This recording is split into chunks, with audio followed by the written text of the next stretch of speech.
এ দুনিয়াদার পাগল, কোন দুনিয়ার পিছনে পড়লাম, কি জীবন শেষ করলাম। একটু মাঝে মাঝে চক্ষু বন্ধ করো।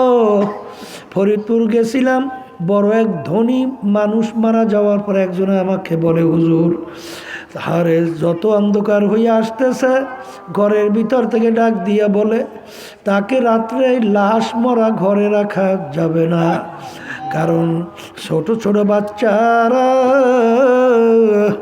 মরা লাশ দেখলে ভয় পাইবে। বাজান মসজিদের ভিতর থেকে খাট বের কইরা খাটের ভিতরে উঠাইয়া সারা রাত্র মসজিদের বারান্দায় ফালাইয়া রাখছে। যাদের জন্য জীবন শেষ করলো, রাত্রকে ঠিক মতো রাত্র বলে নাই, ঘুমকে ঠিক মতো ঘুম বলে নাই। এই কামাই রোজগার কইরা যাদের জন্য সুন্দর বাড়ি করলো, ওর নিজের কামাই করা টাকার বাড়ি তাকে জায়গা দেয় না। এই জন্য আমার বাজানদেরকে বলবো, কার পিছনে পড়ছ, কোন কোন সম্পদের পিছনে পড়ছ। বাজান দেখছেন বাংলাদেশের বড় এক, আল্লাহু আকবার, এক ব্যাংকার, বড় কোটি কোটি শত কোটি টাকার মালিক, মারা যাওয়ার পরে সন্তানরা নিয়ে ওকে গাড়ির গ্যারেজের ভিতরে ফেলাইয়া রাখছে। দুই ছেলে ওই বাপের সম্পদ নিয়ে মারামারি কাটাকাটি করে, ওদিকে বাপের লাশ ফুইরা ফাইটা পয়সা গন্ধ হওয়ার উপক্রম। দাফনও নাই, গোসলও নাই, কায়দাও নাই। এলাকার লোকজন সাদা ধইরা তারপর তাকে দাফন করছে। অনেক এই সংবাদটা ফেসবুকে প্রচার হয়েছে না।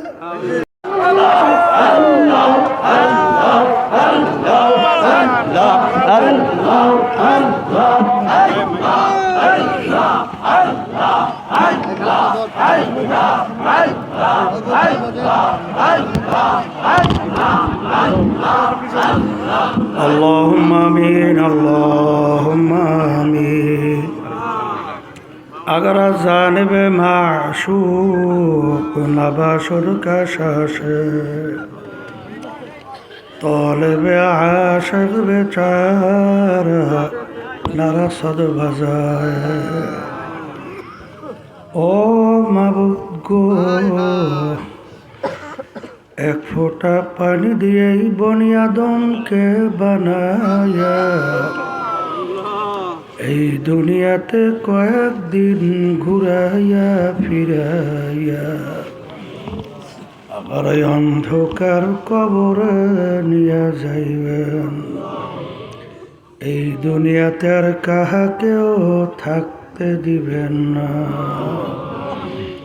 ভাই বলি বন্ধুরে বলি, কেউ তো আপন না। ভাবিয়া চিন্তা করিয়া দেখিলাম মাওলা, ওই অন্ধকার কবরে আপনি ছাড়া কেহ আপন হবে না।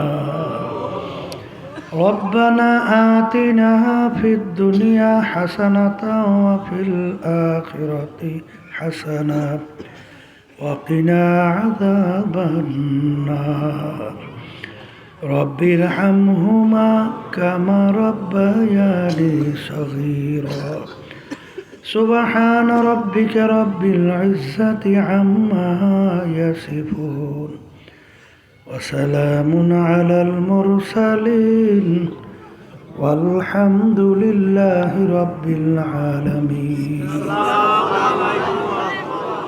وعليكم السلام ورحمة الله وبركاته. الحمد لله نحمده ونستعينه ونستغفره ونؤمن به ونتوكل عليه ونعوذ بالله من شرور أنفسنا من يهده الله فلا مضل له ومن يضلله فلا هادي له ونشهد أن لا إله إلا الله وحده لا شريك له ونشهد أن محمدا عبده ورسوله أما بعد فأعوذ بالله من الشيطان الرجيم بسم الله الرحمن الرحيم إن الذين آمنوا وعملوا الصالحات كانت لهم جنات الفردوس نزلا صدق الله العلي العظيم সবাই দুরূদ শরীফ পড়ি আল্লাহুম্মা وحبيبنا ومولانا محمد صلى الله عليه وعلى آله وأصحابه وبارك وسلم اللهم صل على سيدنا ونبينا وشفيعنا وحبيبنا ومولانا محمد صلى الله عليه وعلى آله وأصحابه وبارك وسلم اللهم صل على سيدنا ونبينا شفيعنا وحبيبنا ومولانا محمد صلى الله عليه وعلى آله وأصحابه وبارك وسلم শুকরিয়া আদায় করতেছি মহান রব্বুল আলামিনের দরবারে। রব্বুল আলামিন আপনাকে আমাকে দুনিয়ার সমস্ত কাজ থেকে বিরত রেখে এই ঠান্ডার মধ্যেও কষ্ট স্বীকার করে দিনই মাহফিলে আসার বসার আলোচনা করার শোনার তৌফিক দান করলেন। শুকরিয়া তান বলি আলহামদুলিল্লাহ। যেই ইবাদতের ভিতরে কষ্ট যত বেশি তার সওয়াবও তত বেশি। অনেকের কানে মাহফিলে দাওয়াত পৌঁছার পরেও অনেকের সুযোগ থাকা সত্ত্বেও আসে নাই। আবার তালাশ করলে দেখবেন বহু দূর থেকে কষ্ট স্বীকার করে আমার অনেক ভাইরা মাহফিলে পাগলের মতো সুইটে চলে আসছে। মান জাদ্দা ওয়াজাদা, যে যেই জিনিস পাওয়ার জন্য চেষ্টা করে ওই জিনিসে পাইয়াও যায়। গত 2-3 বছর আগে এখানে আসছিলাম, মনে পড়তেছে। এই মাঝখানে তালাশ করলে দেখবেন অনেকেই এলাকার যারা ছিল আজকে দুনিয়াতে নাই। এমন একদিন আসবে আল্লাহ কবুল করলে মাহফিল চলবে, আমরা থাকব না। আর এমন একটা ব্যাপার, মানুষ তামাম দুনিয়ার যে কোনো প্রান্তে থাকলে তার সঙ্গে যোগাযোগ মুহূর্তের ভিতরে করার সুযোগ বর্তমানে আছে না নাই? কিন্তু আপনার আমার বাড়ির দরজায় আম্মা আব্বা ঘুমায় আজ পর্যন্ত যাওয়ার পরে কেউ যোগাযোগ করতে পারি নাই, আর কোনোদিন পারাও যাবে না। দুনিয়ার যে কোনো কাজে 5বারও যদি কেউ ঠগে, আবার ওই কাজের ভিতরে চেষ্টা করলে জিতবার আশা করা যায়। কিন্তু যেই জিন্দিগির কথা বলা হলো, যেই জিন্দিগিতে চলে গেলে আর ফেরত আসা যায় না, খবরও নেওয়া যায় না, ওই জিন্দিগি একবার যদি কেউ ফেল করে বসে, একবার যদি কেউ ঠইগে বসে, দ্বিতীয়বার আর দুনিয়াতে এসে জিতবার আশা আছে না। এই জন্য আমার ভাইদেরকে বলবো, অনেকের কানে মাহফিলে দাওয়াত পৌঁছার পরেও সুযোগ থাকা সত্ত্বেও আসে না। আবার তালাশ করলে দেখবেন বহু দূর থেকে কষ্ট স্বীকার করে আমার অনেক ভাইরা এই মাহফিলে পাগলের মতো সুইটে চলে আসছে। মূল কথা হলো এতটুকুই যে যারা নাকি মানুষ, তারা এই মাহফিলের গুরুত্ব, নেকির গুরুত্ব, কোরআন এবং হাদিসের আলোচনার গুরুত্ব এরা তারা বুঝবেই। আর মানুষের ছুরাতে যারা নাকি আবু জাহাল বা সাহেব আবুল আহাম মার্কা, এরা কিন্তু বুঝবেও না, সেই অনুযায়ী জীবনকে চালাবেও না। কথা ঠিক না? এখন বলতে পারেন, হুজুর আবু জাহাল বা সাহেব আবুল আহাব এরা কি মানুষ না? এদের তো চক্ষু দুইটাই, হাতও দুইটা, অন্য অন্য অঙ্গ প্রত্যঙ্গ কোনো পার্থক্য ছিল নাই। কিন্তু তাইলে আপনি বললেন যে তারা মানুষ না, ব্যাপারটা কি শোনেন। মানুষের সুরাত আকৃতি হইলেই মানুষ হওয়া যায় না। যদি মানুষের সুরাত আকৃতি হইলেই মানুষ হওয়া যেত, কবি এক কথায় বুঝাতে যাইয়া বলছিলেন, গরবা সৌরাত আদমে সাবুদে আহমাদু বুদ জেহেল আহম এ সাবুদে। আল্লাহ রসুল সাল্লাল্লাহু আলাইহি ওয়াসাল্লামকে দেখতে, আবু জাহালকে দেখতে অঙ্গ প্রত্যঙ্গে কোনো পার্থক্য ছিল না। আল্লাহ হাবিব সাল্লাল্লাহু আলাইহি ওয়াসাল্লাম চক্ষু মোবারক দুইটাই ছিল, আবু জাহালের চক্ষুও কিন্তু দুইটাই ছিল। আল্লাহর হাবিবের হাত মোবারক দুইটাই, আবু জাহালের হাত দুইটাই। কিন্তু আল্লাহ রসুল সাল্লাল্লাহু আলাইহি ওয়াসাল্লামের নাম শুনলে দুরূদ শরীফ পড়া ওয়াজিব হয়, না পড়লে গুনাহ হয়। কথা ঠিক না বেঠিক? আর আবু জাহালের নাম শুনলে আমাদের জবান থেকে বের হয় লানাতুল্লাহি আলাইহি, আল্লাহর গজবের উপরে পড়ছে, আরও বেশি বেশি পড়ুক। কি কথা ঠিক না বেঠিক? তাহলে একজনের নাম শুনলে দুরূদ শরীফ পড়া ওয়াজিব, আর একজনের নাম শুনলে ঘৃণা সূচক শব্দ মুখ থেকে বের হয়, গজব পড়ছে পড়ুক। তাহলে বোঝা গেল এই দুই মানুষের ভিতরে পার্থক্য আছে না নাই? একই হাত পা অঙ্গ প্রত্যঙ্গে পার্থক্য? তাহলে কোন জায়গায় পার্থক্য বুঝবেন? ওমর রাদিয়াল্লাহু তাআলার নাম শুনছেন? শুনছেন? এই আল্লাহ রাসূল সাল্লাল্লাহু আলাইহি ওয়াসাল্লামকে কতল করার জন্যে পরামর্শ করছিল কাফেরের মিটিং, যে আল্লাহ হাবিবের মাথা মোবারককে কাইটে নিয়ে আসবে, নাউজুবিল্লাহ, তাকে 100 লাল উট পুরস্কার দেওয়া হবে। কেউ সাহস পায় না।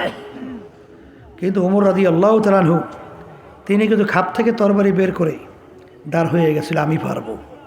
কত বড় জঘন্য! পথের মধ্যে কি ঘটনা হয়েছে আমরা অনেকেই জানি।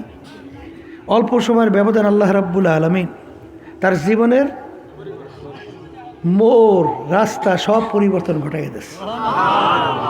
ওই তরবারি নিয়ে সর্বপ্রথম ইসলামের পক্ষে আল্লাহ রাসূল সাল্লাল্লাহু আলাইহি ওয়াসাল্লাম সহ রাজপথে প্রকাশ্যে ইসলামের দাওয়াত দিয়ে নামছিল এবং বলছিল, কাফেরেরা, আমি ওমর মুসলমান হয়ে গেছি। স্ত্রী যদি কেউ বিধবা করতে চাও তাহলে আমি ওমরের সামনে আস, সন্তান ইতিম করতে চাইলে আমি ওমরের সামনে আস, আমি ওমর মুসলমান হয়ে গেছি। আচ্ছা বলেন তো, একটু আগে আল্লাহ রাসূল সাল্লাল্লাহু আলাইহি ওয়াসাল্লামকে কতল করার জন্য রওনা করল, অল্প সময়ের ব্যবধানে আল্লাহ রাসূল সাল্লাল্লাহু আলাইহি ওয়াসাল্লাম সহ ইসলামের পক্ষে নামলো। এই যে পরিবর্তন, আগে তার চক্ষু ছিল 2টা, এখন কি 4টে হয়েছে? আগে হাত ছিল 2টা, এখন কি হাত 5টা হয়েছে? না সবই ঠিক আছে? তাহলে বোঝা গেল কোন একটা জায়গায় যেন পার্থক্য বা পরিবর্তন হয়েছে। আসতে বলে কথা ঠিক? ওই জায়গাটা বোঝার জন্য এবং ওই জায়গার পরিবর্তন করার জন্যই আসলে মূলত মাহফিলের ব্যবস্থা। কথা ঠিক না ভাই? ঠিক। আল্লাহ রাসূল সাল্লাল্লাহু আলাইহি ওয়াসাল্লাম বলছেন, আলা ওয়া ইন্না ফিল জাসাদি মুদগা ইযা সালুহা সালুহাল জাসাদু কুল্লু ওয়া ইযা ফাসাদাত ফাসাদাল জাসাদু কুল্লুহু আলা ওয়াহিয়াল কলব। আল্লাহ রাসূল সাল্লাল্লাহু আলাইহি ওয়াসাল্লাম বলেন, প্রত্যেকটা মানুষের মধ্যে আল্লাহ রাব্বুল আলামিন একটা গোশতের টুকরা দান করছে। এই মোবাইলে লাইটটা জ্বালাইছো কেন? হ্যাঁ, তাই যেই কথা বলতে চাইছিলাম যে প্রত্যেকের ভিতরে একটা গোশতের টুকরা আল্লাহ দান করছে। ওই গোশতের টুকরা যার ভালো হয়ে যায়, আল্লাহ রাসূল সাল্লাল্লাহু আলাইহি ওয়াসাল্লাম বলেন, ওই মানুষটা ফেরেশতার চেয়েও সম্মানিত হয়ে যায়।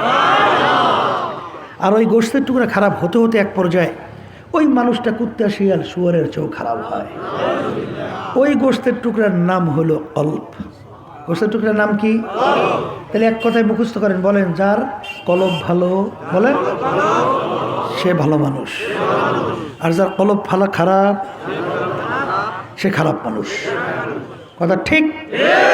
এখন আমার বাজানদেরকে বলবো, শোনেন, এখানে এই ঠান্ডার মধ্যেই সমস্ত কাজ ফালাই আসছেন, কারণ কি? একটা উদ্দেশ্য আছে না? কি উদ্দেশ্য? যে দুনিয়ার থেকে বিদায় নেবে ঈমান নিয়ে, এই আখেরাতে জাহান্নাম থেকে বাইসা বেহেশতে যাওয়ার আশায়। কথা ঠিক না? ঠিক। এখন বেহেশতে যারা যাইতে চান, আল্লাহ রাব্বুল আলামিন তো কোরআনুল কারীমের ভিতরে শর্ত লাগাইছেন। কি লাগাইছেন? ইল্লা মান আতাল্লাহা বিকলবিন সালিম। আল্লাহ বলছেন, পরিষ্কার পরিচ্ছন্ন কলব ছাড়া আমার পবিত্র জায়গা বেহেশতের মধ্যে হবে না, হবে না। কে বলছেন? না আমি বলছি? হ্যাঁ, তাহলে কলব ভালো কইরেই না গেলে বেহেশতে যাওয়া যাবে না।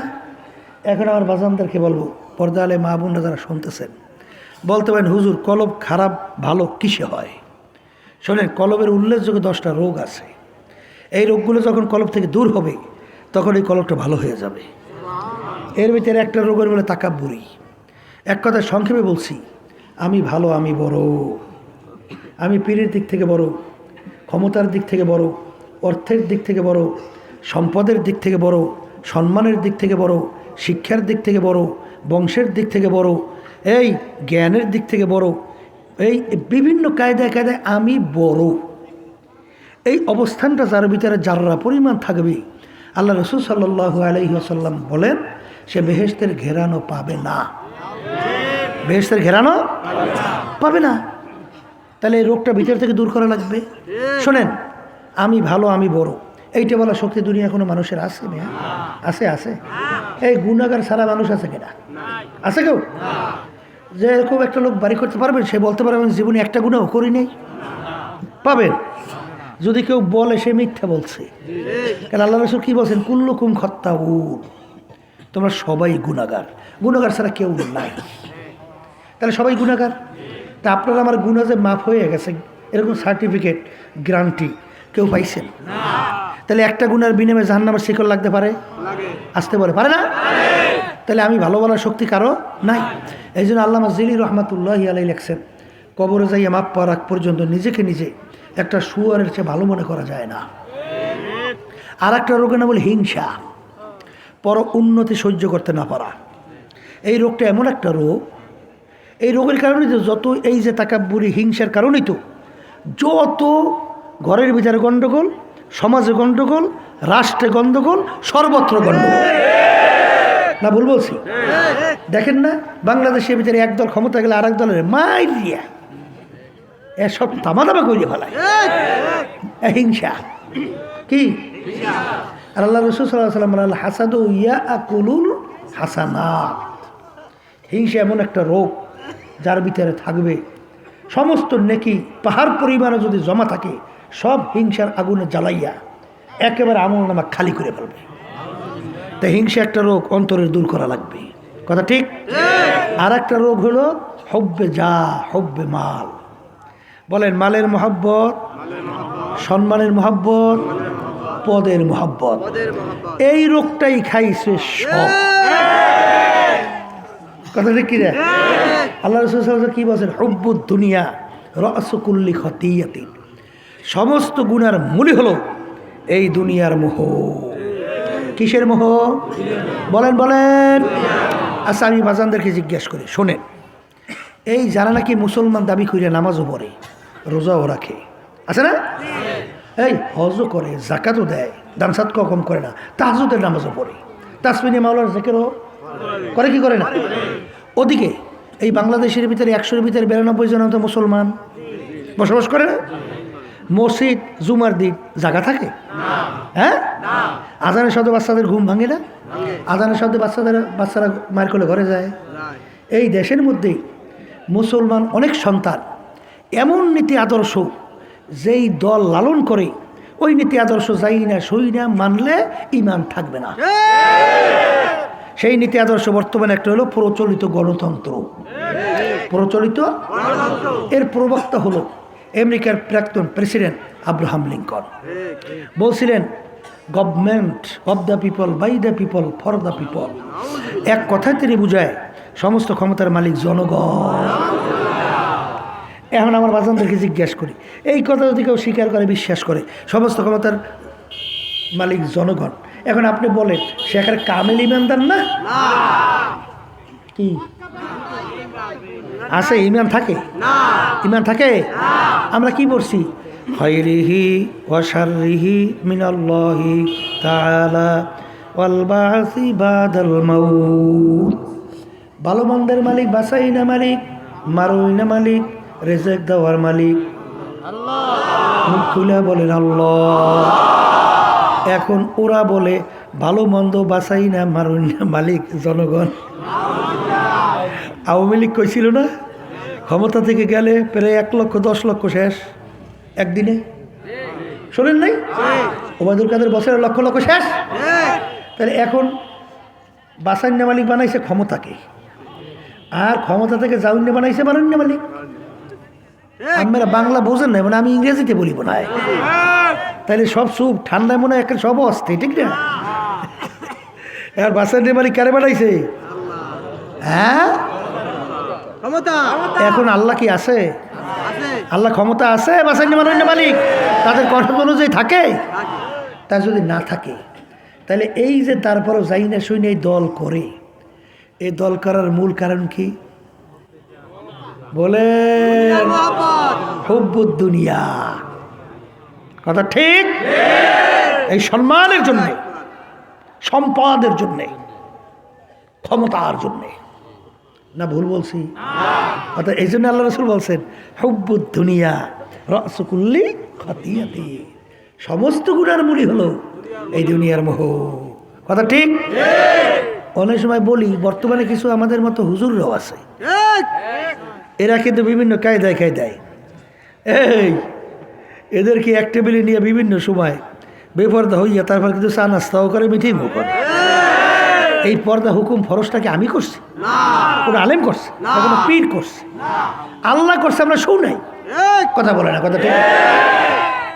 আর এই পর্দা হুকুম আর কোনোদিন রহিত হবে হ্যাঁ? তা যদি না হয় এইটা করে কেন? ওই গোড়াঘাটে তালাশ করে দেখবেন হুব্বুদ দুনিয়া রাসু কুল্লি খাতিয়াতি, মনে হয় ভুল বলি নেই, এই কথা ঠিক কিনা? আমি আমার বাজানদেরকে বলবো, শোনেন, ভালো করে বুঝতে হবে, এই অন্তরের রোগগুলো দূর করতে হবে। দূর না করলে আপনি বেহেশতে যাওয়ার আশা করলে বেহেশতে যেতে পারবেন না। হেলে আল্লাহ রাব্বুল আলামিন কালামের উল্টা হয়, মিথ্যা হয়, নাউজুবিল্লাহ মিন যালিক। এগুলো দূর করার জন্যে আর আপনাদের সামনে আমি যে আয়াত শরীফ প্রথম তেলাওয়াত করছিলাম, আল্লাহ রাব্বুল আলামিন বলছেন যারা বেহেশতে যাইতে চাও, জাহান্নাম থেকে বাঁচতে চাও, দুইটা কাজ করা লাগবে। কয়টা কাজ? একটা কাজ হলো ঈমান আনা লাগবে, বলেন কি? আর দ্বিতীয় কাজ হলো নেক আমল করা লাগবে, বলেন।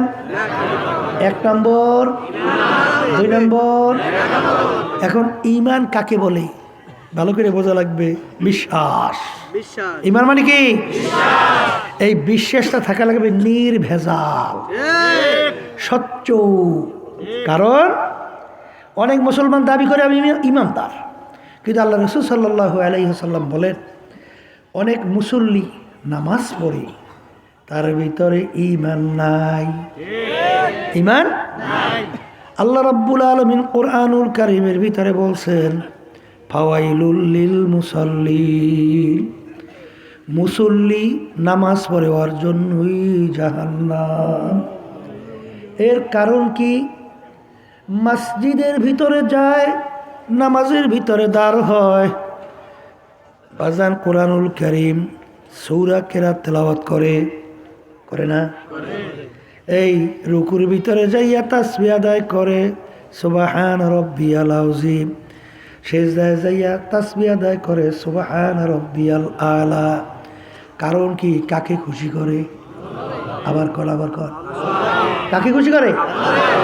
আল্লাহকে খুশি করার জন্য মসজিদে যায়, কিন্তু মসজিদ থেকে বের হইয়া দল দলের নেতা নেত্রীর সঙ্গে স্লোগান তোলে আমার নেতার চরিত্র ফুলের মতো পবিত্র। ওদিকে তালাশ করলে দেখবেন নামাজ পড়ে না, একক তো, ঘুষ খায়, সুদ খায়, টেন্ডারবাজি, চাঁদাবাজি, জনগণের মাল লুটপাট কইরা বিদেশে বেগম পাড়া তৈরি করে, মিথ্যা এমন ভাবে বলে মনে হয় যেন রাত্রে দিন বানায়। আগের যুগে মিথ্যা বলে একটু মুখে বাঁচত না, ভুল কইছি আমি? আরে এখন যে মিথ্যা কথা বলে মনে হয় যেন এখন হিনাজেল ইতিহাস আসতে কয়। আল্লাহ মাফ করুক। আমাদের বরিশাল, এত আমাকে বেশি দূর না তো বরিশাল, তো এই কাশীপুরে সাক্ষীর নাম শুনছে? ও আমার সবাই শুনছে। কাশীপুরে সাক্ষী, কাশীপুরে সাক্ষী বুঝছে, কাশীপুর বলে একটা লোক আছিল বুঝছেন, ওরে বলে মিথ্যে সাক্ষী দেওয়া হয়তো টাকা দিয়া, মিথ্যে সাক্ষী। এখন একটা লোক মার্ডার হয়েছে, এখন ওরে যাই সাক্ষী বানাইছে। এখন সাক্ষী তো দেবে, আগে বলে জজের সামনে যখন সাক্ষী দিত কোরআন শরীফ মাথার মধ্যে দিয়ে লইত। হ্যাঁ শোনেন নাই, কোরআন শরীফ মাথার মধ্যে লই এইভাবে সাক্ষী দিত। হিন্দু হইলে ওই ভারত মহাভারত এইবারে রামায়ণ কী জানি আছে না, এই ওদের ওগুলো দিয়ে সাক্ষী দিত। আচ্ছা এখন ওরে তো দাঁড় করছে সাক্ষী দেওয়ার জন্যে, এই কি জানো বল। এখন আমার মাথায় তো কোরআন শরীফ, কথা বুঝছেন, কইতে আছে স্যার বইলেন না, আমি গেছিলাম বাজার করার জন্যে, তা বাজার করিয়া ডালা ছিলেন তো, ডালা ডালা ওই যে সাজি ছোটো ছোটো সাজির ভিতরে বাজার নিচ্ছি, নিয়ে মাথার ভিতরে নিয়ে যাইতে আছে, হঠাৎ চিৎকার শুনতে আছে। আমি দৌড়িয়ে গেলাম, দৌড়িয়ে যাইয়ে দেখি স্যার এই কইয়েই যে স্যার আমি দেখেই আমি সাজিতে থেকে মাথা থেকে নামাইয়া থইয়া আমি দেখলাম অমুকে অনেক কোপতেছে, কোপতেছে, ও তো কোপে মাথা রয়ে গেছে। ওই যে আমি সাজিতে মাথা থেকে নামাইছি এই কথা বলে কোরআন শরীফ মাথা থেকে নামাই নিচে তুইছে। জোরে আসছেন না, জোরে আসছেন না মেয়া, কথা ভালো করে বোঝেন। অর্থাৎ তখন ভয় পাইতো কোরআন শরীফ মাথা লই মিথ্যা কম কেমনি, এই জন্য কোরআন শরীফ নিচে থুইয়া সাজিটা নিচে রাখছি, কোরআন শরীফও রাখছি, এইবার থেকে অমুকে কোপটা দিয়ে শেষ করে দিচ্ছে। এই হলে কাশীপুরের সাক্ষী, কথা বলছে। আর বর্তমানে যে মিথ্যে বলে আমরা যে খই ফোটে, ছোটোবেলায় দেখছি আম্মা খই ব্যস্ত লোকজন নিয়ে মহিলাদেরকে নিয়ে, সুবহানাল্লাহ কত করে ধান লাড়তে আছে আর দেই পুরা পাতিলটা ভরে গেছে একেবারে, সুবহানাল্লাহ। এরকম মুড়ি বেজে বুঝছেন, তাই মিথ্যে আর খই ফোটে, মুখেও বাঁচে না, কারণ ইমানই তো নাই, ইমান থাকলে তো ভয় করবে, কথা ঠিক না বেটি? যেই কথা বলতে চাইছিলাম যে নামাজ পড়ে তার জন্য কি জাহান্নাম, তার জন্য কি, এই জন্য আমার বাজানদেরকে বলবো ইমানটা হইতে হবে নির্ভেজাল, স্বচ্ছ পরিষ্কার। কেমন স্বচ্ছ, সংক্ষেপ বোঝেন। আল্লাহ রাব্বুল আলামিন ধরন বলছেন আমিনু কামা আমানান নাস, তোমাদের ইমানের ধরন হবে সাহাবায়ে কেরামরা যেভাবে ইমান আনছিল। এ কবরের যাত্রীরা সাহাবায়ে কেরামদের ইমান কেমন ছিল ইতিহাস পড়লে দেখবেন বাজান। ওমর ফারুক রাদিয়াল্লাহু তাআলা আনহু তার জামানার ভিতরে নীল নদী প্রতি বছর শুকাইয়া যাইতো। আগে একটা যুবতী সুন্দরী মেয়ে নীল নদীর ভিতরে যখন জবাই করা হইতো নীল নদীর পানি জারি হইতো, আর ওই পানি এত জরুরি, এত প্রয়োজন, মানুষ পানি খাইয়া জীবনকে বাঁচায়, ওই পানি দিয়া ফসল হয়, মানুষ খাইয়া ফসল বাঁচে। নীল নদী যখন মুসলমানদের আয়ত্তে এসে গেল, নীল নদী নিয়ম অনুযায়ী শুকাইল।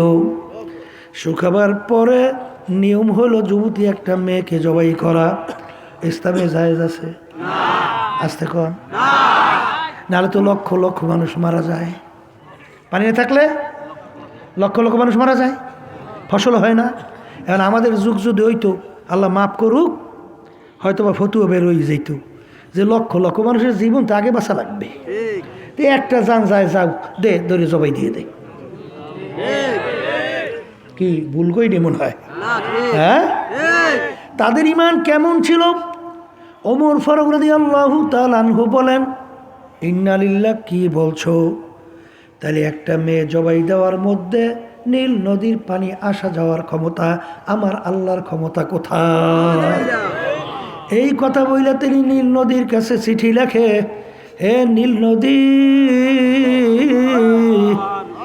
তুমি যদি আল্লাহর হুকুমে জারি হও তাইলে তুমি জারি হইয়া যাও, আর যদি আল্লাহর হুকুমে জারি না হও তোমার পানি আমাদের লাগবে না।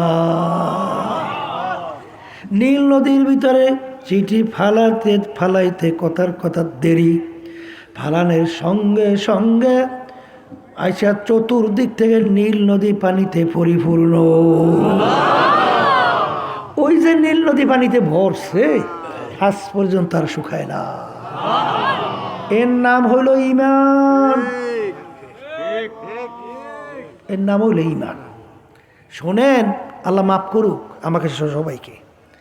হাদিসের মধ্যে আসছে ৭৩ জনের মধ্যে ৭২ জন লোক জাহান্নামী, একজন লোক বেহেশতি।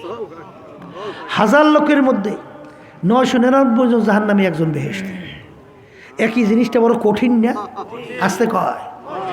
এই জন্য ঈমান হওয়া লাগবে কি? মুখ খুলে বলেন কি? আবার কন কি? ভেজাল? নির্ভেজাল। আল্লাহ আমাকে আমাদের সবাইকে তৌফিক দান করুক। আর দ্বিতীয় নাম্বার বলছিলাম আমলে সলেহ, নেক আমল। আমল মানে কাজ, নেক মানে ভালো। কি কাজ? প্রথম ঈমান, এরপরে ভালো কাজ। এই দুইটা যদি করা যায়, আমার মালিক ঘোষণা করছেন ফেরদাউস বেহেশত। সুবহানাল্লাহ। কথা ঠিক কি না? এই আল্লাহর বান্দারা, পর্দা আলে মা বোনেরা, নেক আমল ভালো কাজ কোনটা? আমরা সর্বনই আল্লাহরা বলি এই কাজ যদি আপনারা করতে পারেন তাহলে নাজাত পেয়ে আল্লাহর রহমতে জান্নাতে যাইতে পারবেন, জাহান্নাম থেকে বাঁচতে পারবেন। কি বলি না? বলি না? কথা কয় না? আবার দেখবেন এই আটরশি, চন্দ্রপাড়া, রাজারবাগ, দেওয়ানবাগ, সুরেশ্বর, মাইজভান্ডার, তারাও তো একটা আমলের কথা বলে না? ভুল কইছি? বলে কি বলে না? আওয়ামী লীগ, বিএনপি, জাতীয় পার্টি, তারাও একটা আমলের কথা কয় না? তাবলিগ জামাত, জামাতে ইসলাম, সারসিনা, ফুরফুরা, জৈনপুর, আরও এরাও একটা আমলের কথা বলে না? আমরা সর্বনই আল্লাহরাও বলি। এখন নেক আমল কোনটা? একটা মাপকাঠি দেই, মাপকাঠিটা মনে রাখেন। এই মাপকাঠির উপরে ভিত্তি কইরা নেক আমল কোনটা, কোন নেক আমল না, এটা বুঝতে হবে। আল্লাহ রাব্বুল আলামিন প্রত্যেক নামাজের মধ্যে আপনাকে আমাকে শিক্ষা দেয় না? ইহদিনাস সিরাতাল মুস্তাকিম, দেয় কি দেয় না? মাবুদ গো, আপনি আমাকে সিরাতাল মুস্তাকিমে চালান। দোয়া করি না? সিরাতাল্লাযীনা আন'আমতা আলাইহিম, কোন পথে, কোন সিরাতাল মুস্তাকিম? আল্লাহ শিক্ষা দেয় যেই পথে চলার পরে আপনার পক্ষ থেকে যাদের উপরে আপনার নেয়ামত বর্ষিত হয়েছিল তাদের পথে আমাদেরকে চালান। সুবহানাল্লাহ বলেন না? এখন কাদের উপর আল্লাহ নেয়ামত বর্ষিত হয়েছে? আল্লাহ নিজে আবার পরিচয় দেয় কোরআনুল কারীম অন্য আয়াতে, মিনান নাবিয়্যিনা ওয়াস সিদ্দিকিনা ওয়াশ শুহাদাই ওয়াস সালিহিন ওয়া হাসুনা উলাইকা রফিকা। এই কিন্তু মাপকাঠি। বলেন নবীদের আমল, বলেন সিদ্দিকিনদের আমল, বলেন শুহাদা কিরামদের আমল, বলেন তাদের ধারাবাহিকতা কিয়ামত পর্যন্ত নেককার পরহেজগার আল্লাহ ওয়ালাদের আমল। এইটা হলো নেক কাজ। এটা কি? এখন বাজানদেরকে বলবো, সর্বনাই আলারা যে আমলের কথা বলে সাহাবায়ে কেরামদের আমলের সঙ্গে মেলে কিনা? যদি মেলে নেক আমল, যদি না মেলে ওটা নেক আমল না। আসতে বলে সারসিনী আলারা কি বলে, জৈনপুর কি বলে, জামাতে ইসলাম কি বলে, এই নেক আমল কিন্তু সাহাবায়ে কেরামদের আমলের সঙ্গে কি করতে হবে? মিলান লাগবে। নালে কিন্তু বাজানা আমল করবা, কষ্ট করবা, কিন্তু নেক আমল হবে না। একের কথা সহজ, এটা বুঝলেন না? এখন আল্লাহর বান্দারা, আল্লাহ রাসূল সাল্লাল্লাহু আলাইহি সাল্লাম দুনিয়াতে আসছেন, তারা আসার কোনো কারণ নেই? আছে কয়? আছে না নাই? আল্লাহ রাসূল বলেন আমাকে আল্লাহ পাঠাইছেন কেন? বুইস্তু মুআল্লিমান, আল্লাহ আমাকে পাঠাইছে ওস্তাদ হিসাবে। আসতে কয়? এখন উস্তাদ হলে ছাত্র লাগবে না? আল্লাহর হাবিবের 100 থেকে 1.5 লক্ষের কাছাকাছি ছাত্র ছিল, তাদেরকে বলা হয় সাহাবায়ে কেরাম। তাদেরকে বলে কি? আল্লাহ রাসূল সাল্লাল্লাহু আলাইহি ওয়াসাল্লাম নিজে সাহাবায়ে কেরামদেরকে আমল শিখাইছেন। আসতে বলে আল্লাহর হাবিব নিজে তাদেরকে আমল শিখাইছেন। শোনেন, সাহাবায়ে কেরামদেরকে যারা দেখছে তাদেরকে বলা হয় তাবিঈ। কি বলা হয়? এই আমাদের আবু হানিফা রহমাতুল্লাহি আলাই তিনি কিন্তু তাবি ছিলেন, তিনি সাহাবায়ে কেরামদেরকে দেখছে। আমাদের ইমামুল আযম আবু হানিফা রহমাতুল্লাহি আলাই তিনি সাহাবায়ে কেরামদেরকে দেখছে, এই জন্য তাবি বলা হয়। তাহলে বোঝা গেল আমার ব্যক্তিগত জীবন সূরা সিরাত কীভাবে সাজাতে হবে, এই যে আল্লাহর হাবিব সরাসরি তাদেরকে সাজাইছে। আসতে বলে তাহলে তাদের আমলটা কি? নেকামল। বলেন কি আমল? নেকামল। এই ধারাবাহিকতায় কিয়ামত পর্যন্ত যারা এই আমল করবে তাদের আমল, তারা ঠিক না ঠিক? এখন এই মাপকাঠির উপরে ভিত্তি কইরা মিলাইয়া তারপরে নেকামল করিয়েন। আর যদি বেকায়দা কিছু করিয়ে মরিয়ে ভেসতে যাইতে স্যার, কোরআন হাদিস অনুযায়ী যাইতে পারবেন না। আমি মানে ভুল বলছি? আমি তা ভুল না বললে, যেহেতু ভেসতে যাইতে চাই, তাহলে তো আমাদের সমাজের ভিতরে বাজারের ভিতরে মালামাল যখন ওঠে তখন বিভিন্ন ধরনের খারাপ ভালো মন্দ মিলেই তো ওঠে। যারা বিক্রি করে তারা তো বলে আমার মালটা ভালোই, খারাপ তো কেউ বলেই না। বলে আরে বলেই না। কিন্তু আপনারা আমি যে কিনবো বললেই কিনবে না, যাচাই বাছাই করে কেনা লাগবে। যাচাই বাছাই করে কেনা লাগবে, এর কারণও তো আছে। আল্লাহ রসুল বলছেন না, আমার উম্মতে 73 দল হবে, এর ভিতরে 72 দল ধ্বংসপ্রাপ্ত জাহান্নামী হবে, একটা দল বেহেশতি হবে। তাহলে তো ভেজাল আছেই। কথা কেনা মন চাইলে যেরকম ইচ্ছা সেরকম চলা যাবে? মন যেরকম সেরকম চলে হইলে পশু, মানুষ চলতে পারবে না। পারবে? মানুষ চলতে পারবে? শোনেন, যারা পাগল, মাথা ঠিক নাই, এই পাগলের উপরে কোনো ভালো মন্দ বিচার আছে? নেক্সট সব আছে নাই, কর ব্রেনটা ঠিক নাই, এই জন্য আর কোনো হিসাব নিকাশও নাই, সবও নাই, গুণাও নাই। কিন্তু আপনার আমার ব্রেন ঠিক আছে, কোনো যদি অন্যায় করি ছাড় পাওয়া যায়? এই তুই ভালো মানুষ, তোর সব সুস্থ, মাথাও ঠিক আছে, তুই এইটা করছো না, তার ধরপাকড় আছে না নাই?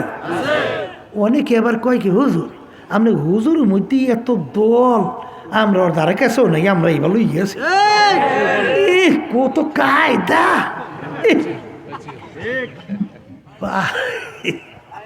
আচ্ছা বাজারদেরকে বলি, এই আল্লাহর বান্দারা, তোমার কবরে হুজুরে যাবে না তোমার কবরে তুমি যাবে? তাই হুজুর গো মাথায় দোষ সাফাই দিয়ে তুমি বাঁচতে পারবা? পারবা?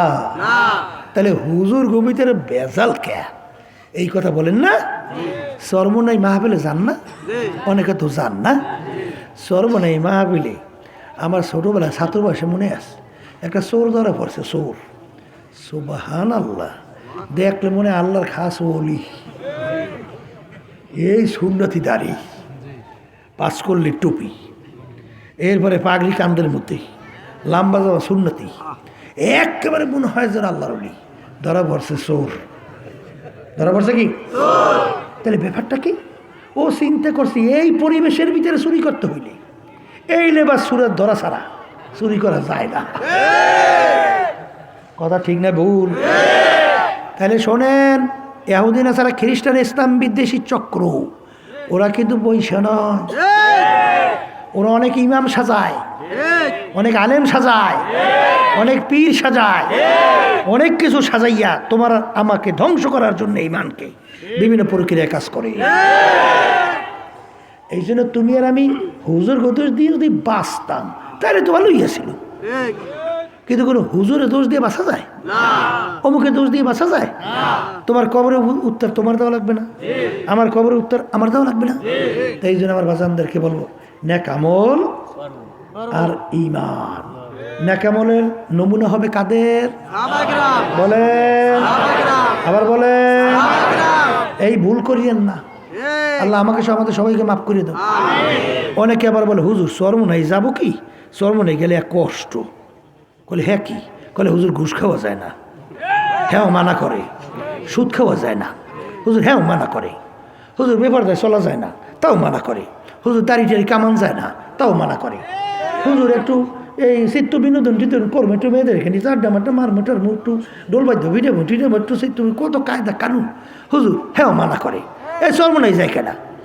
আমি একটা কথা জিজ্ঞেস করি, বাজান এই কথা কি আমি বলছি? চরমনাই কি নিজেও কোনো কথা কয় না? আল্লাহ আল্লাহ রসুল যেভাবে দেখেছে এইটা কয়।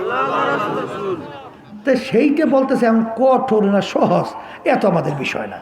এ বিষয় হলো বুঝবেন আল্লাহর সঙ্গে, আল্লাহ রসুলের সঙ্গে। তবে একটা কথা আছে, এই আপনারা যে কষ্ট মনে করেন আসলে এর মধ্যে কোনো কষ্ট না। যদি কষ্ট হইতে আমরা দাঁড়িয়ে রাখলাম কেমনে? কথা কয় না? এই কষ্ট হলে নামাজ পড়ি কেমনে?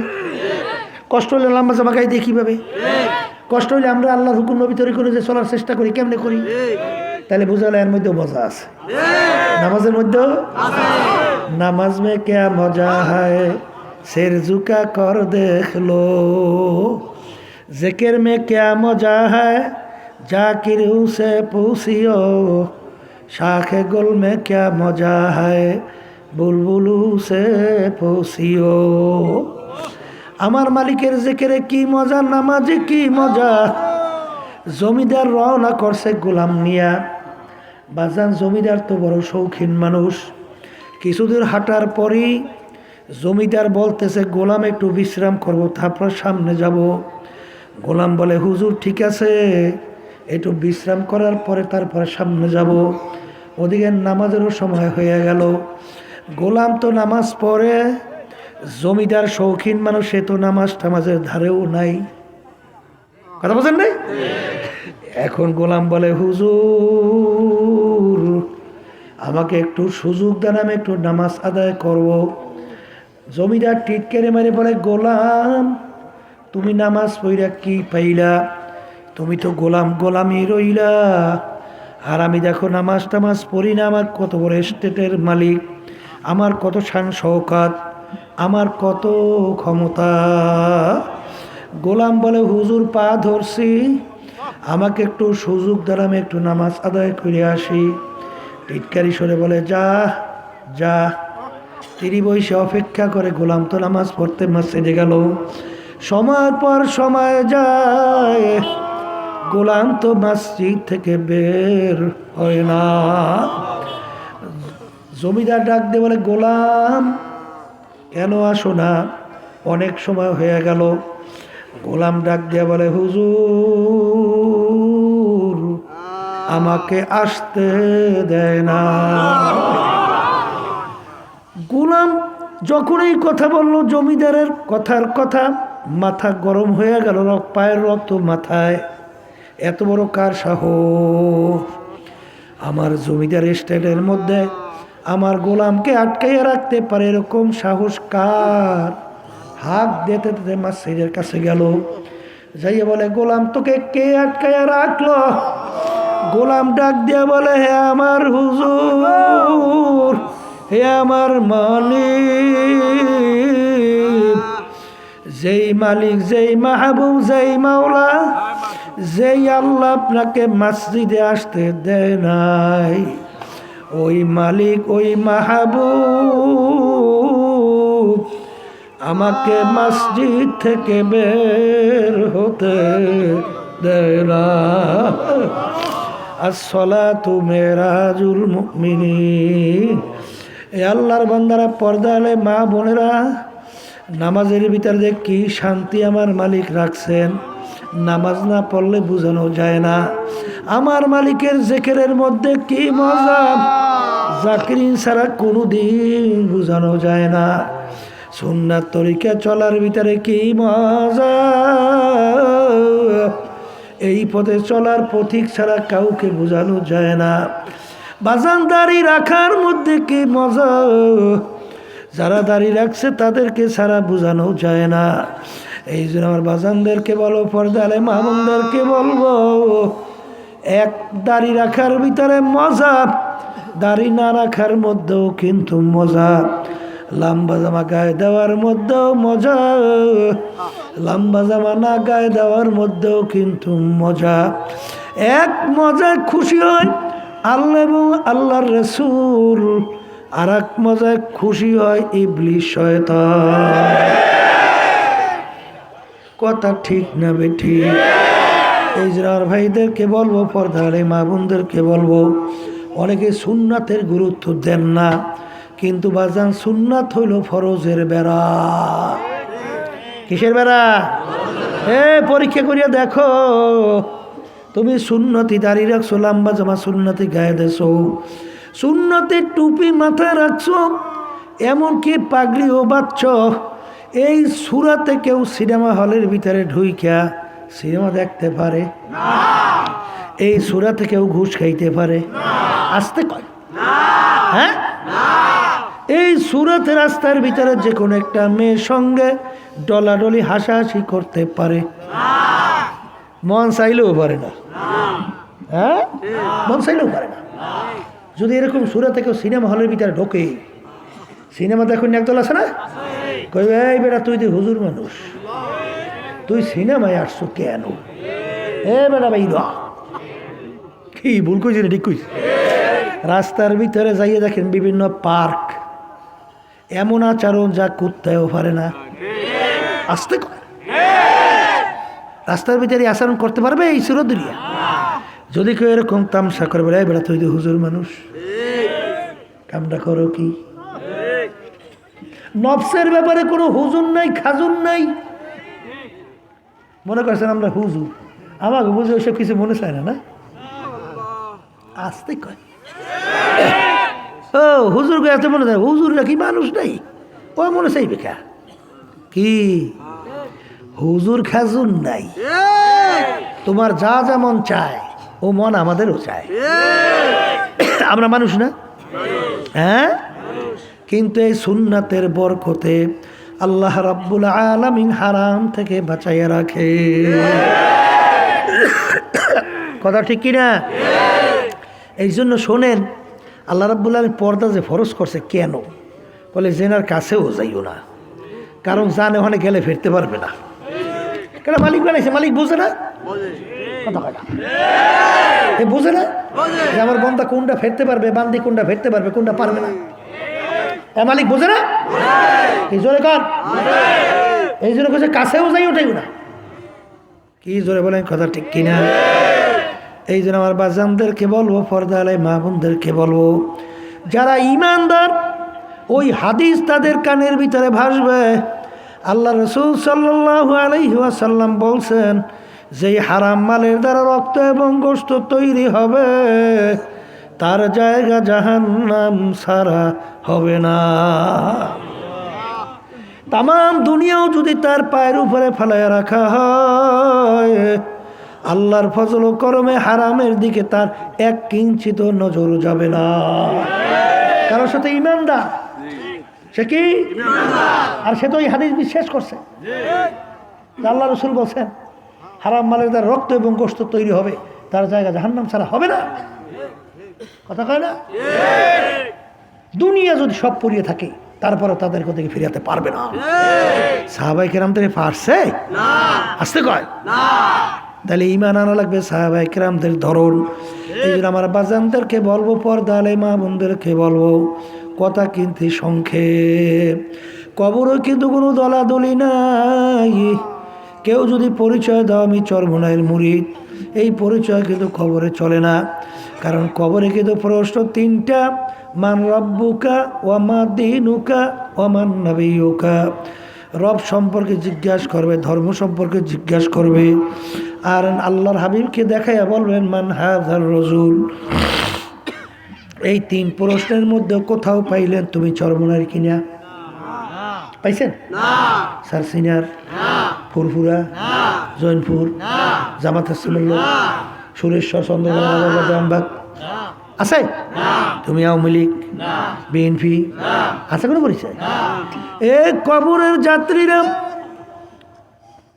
যারা মানুষ, যারা ইমানদার, তারা বিশ্বাস করবে, তারা কিন্তু এই অনুযায়ী আমল কইরা নেক আমল বাড়াবে আর ইমানকে মজবুত করবে। এরপর দুনিয়া থেকে বিদায় নিয়ে কবরে যাবে। তাদের ওই ইমান ভিতরে এসে গেছে। আল্লাহ রসুল বলছেন দুনিয়া এবং দুনিয়া সম্পর্কে আল্লাহ রসুল বলছেন, আর দুনিয়া জিফাতু ওয়া তালিবুহা কিলাব। দুনিয়া টলে একটা মরক, এর পিছনে যারা পড়বে আখিরাতের জিন্দেগি ধ্বংস করবে।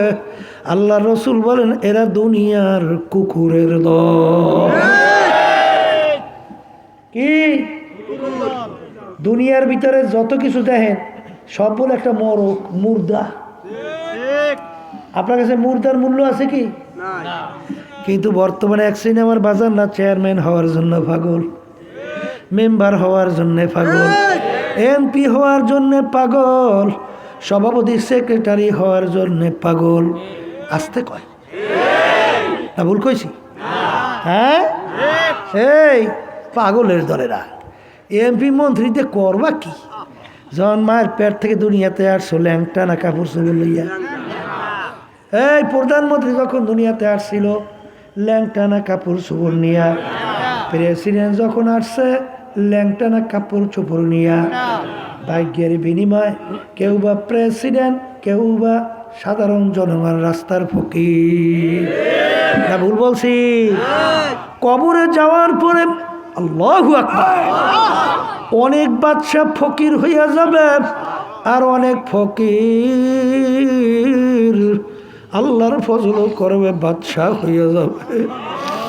এ দুনিয়াদার পাগল, কোন দুনিয়ার পিছনে পড়লাম, কি জীবন শেষ করলাম? একটু মাঝে মাঝে চক্ষু বন্ধ করো। ফরিদপুর গেছিলাম, বড় এক ধনী মানুষ মারা যাওয়ার পর একজনে আমাকে বলে, হুজুর আরে যত অন্ধকার হয়ে আসতেছে, ঘরের ভিতর থেকে ডাক দিয়া বলে তাকে রাত্রে লাশ মরা ঘরে রাখা যাবে না, কারণ ছোট ছোট বাচ্চারা মরা লাশ দেখলে ভয় পাইবে। বাজান মসজিদের ভিতর থেকে খাট বের কইরা খাটের ভিতরে উঠাইয়া সারা রাত্র মসজিদের বারান্দায় ফালাইয়া রাখছে। যাদের জন্য জীবন শেষ করলো, রাত্রকে ঠিক মতো রাত্র বলে নাই, ঘুমকে ঠিক মতো ঘুম বলে নাই, এই কামাই রোজগার কইরা যাদের জন্য সুন্দর বাড়ি করলো, ওর নিজের কামাই করা টাকার বাড়ি তাকে জায়গা দেয় না। এই জন্য আমার বাজানদেরকে বলবো, কার পিছনে পড়ছ? কোন সম্পদের পিছনে পড়ছ? বাজান দেখছেন বাংলাদেশের বড় এক, আল্লাহু আকবার, এক ব্যাংকার, বড় কোটি কোটি শত কোটি টাকার মালিক, মারা যাওয়ার পরে সন্তানরা নিয়ে ওকে গাড়ির গ্যারেজের ভিতরে ফেলাইয়া রাখছে। দুই ছেলে ওই বাপের সম্পদ নিয়ে মারামারি কাটাকাটি করে, ওদিকে বাপের লাশ ফুইরা ফাইটা পয়সা গন্ধ হওয়ার উপক্রম। দাফনও নাই, গোসলও নাই, কায়দাও নাই। এলাকার লোকজন চাঁদা ধইরা তারপর তাকে দাফন করছে। অনেক এই সংবাদটা ফেসবুকে প্রচার হয়েছে না? কথা কয় না? এই সন্তানরা তার রেখে যাওয়ার সম্পদ নিয়ে মারামারি করে, আর ওদিকে ওর গোসলের খবর নাই, জানাজারও খবর নাই, মাটিরও খবর নাই। এ কবরের যাত্রী, এই সম্পদ কার জন্য রাইখা যাও? সন্তান যদি দিনদার আল্লাহওয়ালা না হয়, তুমি কবরে যেদিন থাকবা, তোমার কবরের পাশে যাইয়া দু চোখের পানি ছাইরা মালিকের দরবারে হাত উঠাইয়া দু চোখের পানি ছাইরা কাঁদবে আর দোয়া করবে, তাও বুঝি কপালে জুটবে না। আর যে দিনদার সন্তান হবে, তখন দু চোখের পানি ছাইরা মালিকের দরবারে কাঁদবে আর বলবে, মালিক রব্বির হামহুমা কামা রব্বায়ানি সগীরা। এ আল্লাহর বান্দারা, পর্দানে মা বোনেরা, আমি গত সফরেও সিলেট থেকে আসলাম বাজান। আমি কয়েক বছর আগে যখন গেছিলাম, গাড়ি দিয়ে রাস্তা দিয়ে যাই, একজন বলে, হুজুর অমুক বড় লোক এই কবরস্থানেই দাফন করছে, কিন্তু হুজুর তার সন্তান রাস্তার ওপাশে দাঁড়াইয়া রইছে, বাপের কবরের কাছের ধারেও আসে না। এ দুনিয়াদার পাগল, যেই দুনিয়ার জন্য পাগল হইছ, একটু মাঝে মাঝে চক্ষু বন্ধ করো, মোরাকাবা করো, কবরে রওনা করো। তাম দুনিয়ার মোট 4 জন লোক রাজত্ব করছিল, 2 জন মুসলমান, 2 জন অন্য জাতি। এর ভিতরে বাদশাহ সেকান্দার বা ইস্কান্দার বাদশাহ তাম দুনিয়ার বাদশাহী করলো। যখন ইন্তেকালের আগে ওসিয়াত করলো, আমার মৌতের পরে গোসল করাইয়া কাপড় পরাইয়া খাটের ভিতরে উঠাইয়া হাত ধরে একটু বাহিরে রাইখা শহর ঘুরাইয়া তারপর আমাকে দাফন কইর। তিনি দুনিয়া থেকে বিদায় নিয়ে যখন নাকি গেল, গোসল করাইয়া কাপড় পরাইল, খাটের ভিতরে উঠাইল, হাত বাইরে রেখে শহর ঘুরায়। যারা বোঝে না দেখছ, আজীবন বাদশা আমাদের থেকে খাজনা এবং ট্যাক্স নিল, এখন মরার পরেও কেমন হাত পাইতে আছে মনে হয়, খাজনা এবং ট্যাক্স চায়। বিজ্ঞ আলেমরা বলে, বোকারা তোরা তো বোঝো নাই, বাদশাহ সিকান্দার ইন্তেকালের আগে ওসিয়াত করছিল আমার হাত বাহিরে ঘুরাইয়া দাফন করার জন্যে। তিনি তামাম দুনিয়ার মানুষকে বুঝাতে চায়, ও তামাম দুনিয়ার মানুষেরা, আমি বাদশাহ সিকান্দারের মতো এত বড় বাদশাহ মনে হয় দ্বিতীয় আর কেউ হইতে পারবি না। তামাম দুনিয়ার বাদশাহী করলাম, কিন্তু যখন আমি কবরে রওনা করলাম, একেবারে দুইটা খালি হাত দিয়া কবরে রওনা করলাম, আর কিছুই নিতে পারলাম না। ও মুসাফির বান্দ গাঠুরি, বহুদূরে ঠিকানা, আজ ভিজানা কাল ভিজানা, কবর আখের ঠিকানা। এমন ঘরে যাইতে হবে যেই ঘর নাই বাতি, এমন ঘরে থাকতে হবে যেই ঘরে নাই সাথী। হে আরাম প্রিয় আমার বাবারা, বড় লোক আমার বাবারা, হে বড় বড় ক্ষমতা সম্পন্ন আমার বাবারা, হে পর্দার আড়ালের মা বোনেরা, বাবা ভালো কইরা মনকে বোঝাও। বৈজ্ঞানিকরা আবিষ্কার করার পরে বলে, আমরা যে সূর্য দেখতেছি দুনিয়ার থেকে 9,30,00,000 মাইল দূরে, যেদিকে তাপ বেশি উপরের দিকে, তাপ কম নিচের দিকে, কিয়ামতের ময়দান এই সূর্য আমার মালিক 1 হাত বা 100 হাত মাথার উপরে বুর কইরা ছাইরা দেবে। আল্লাহ আপনি আমাদের সবাইকে মাফ কইরা দেন। ওই সূর্যের তাপে কিয়ামতের ময়দান পুইরা লাল চামড়ার মতো লাল হইয়া যাবে। বাজান ভাগুই নাও, জাগা নাই, কোনো গাছ নাই, ঘর নাই, বাড়ি নাই, পানি নাই, বাজান ঠান্ডার কোনো ব্যবস্থাও নাই। নাফরমান যারা ইমান ভেজাল নিয়া নেক আমল না কইরা কিয়ামতের ময়দানে হাজিরা দেবা, ওই সূর্যের তাপে তাদের তালুটা টাস টাস করে ফাইটা মগজগুলা ভাতের মতো উতলাইয়া বাইয়া বাইয়া পড়তে থাকবে। লা ইয়ামুতু ফিহা ওয়ালা ইয়াহইয়া, মানুষ বাঁচবেও না মরবেও না। আমি বলি নাই, আল্লাহ বলছেন, শুনাইতেছি বাজান। এ দুনিয়াদার পাগল আমার বাবারা, দুনিয়ায় মানুষ কষ্ট সহ্য করতে না পারলে মারা যায়, কিন্তু আল্লাহ বলেন এত কষ্ট মউত তালাশ করে আর কোনো দিন পাবে না। এই জন্য আমার বাজানদেরকে বলবো, সাহাবায়ে কেরামদের ইতিহাস পড়িয়া দেখো, আল্লাহর ওলিদের ইতিহাস পড়িয়া দেখো, তাদের বিশ্বাসটাই এমনভাবে ভিতরে জমছিল যে এই গুনার কথা মনে পড়তো, তারা পাগলের মতো পোলাপানের মতো আউ আউ করিয়া চিল্লাইয়া কাঁদতো, আর মালিকের দরবারে মাপ চাইতো, আর বলতে, আমার মালিক তুমি যদি আমাকে মাপ নাই করো রে মালিক, আমি কেমনে একা অন্ধকার কবরে একা থাকবো রে মালিক। কানতে কানতে মাওলার কবরে চইলে গেছে। এই জন্য আমার বাজানদেরকে বলবো, পর্দালে মা বোনদেরকে বলবো, আমার মালিক বড় দয়ার মাওলা, আমার মাওলা বড় মায়ার মাওলা। যদি আমার মালিকের দরবারে না বুঝা না শুইনা পাহাড় পরিমাণ গুনাহ কইরা থাকো, আর 2 চোখের পানি ছাইরা 2 হাত মালিকের দরবারে উঠাইয়া যদি ডাক দিতে পারো, আমার মালিক নাফরমান তোমার দরবারে হাজির।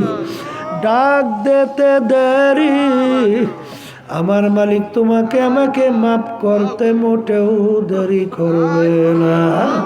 আল্লাহুম্মা আমিন। এই ঘরের মেয়ে লোকেরা হাত উঠাও।